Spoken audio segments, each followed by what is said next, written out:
तो दोस्तों मेरा नाम है सचिन कुमार। आप लोग देख रहे हैं कट्टर न्यूज़। तो दोस्तों सुबह सुबह एक बहुत बड़ी खुशखबरी लेकर आ गया हूँ, बहुत बड़ा अपडेट। तो खेसारी लाल यादव का बहुत ही तगड़ा सॉन्ग एक आने वाला है, बहुत ही तगड़ा सॉन्ग। सबसे पहले सब कुछ छोड़ कर अपने मोबाइल के स्क्रीन पर सबसे पहले पोस्टर देखिए, कितना तगड़ा सॉन्ग है। जिस गाने का नाम है, पोस्टर देखिए, जिस गाने का नाम है चेला पियस तो गजेरी, बहुत ही तगड़ा सॉन्ग है। ये गाना आराध्या फिल्म से आने वाला है, बंटी जी के चैनल से।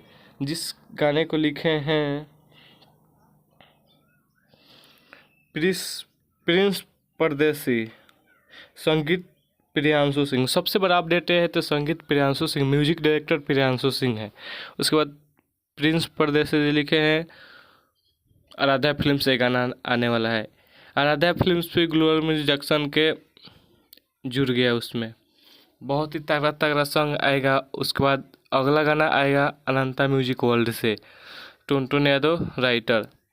वो भी अपने वाल के फोटो पोस्ट किए हैं कि शूटिंग कंप्लीट, बहुत ही तगड़ा सॉन्ग आएगा।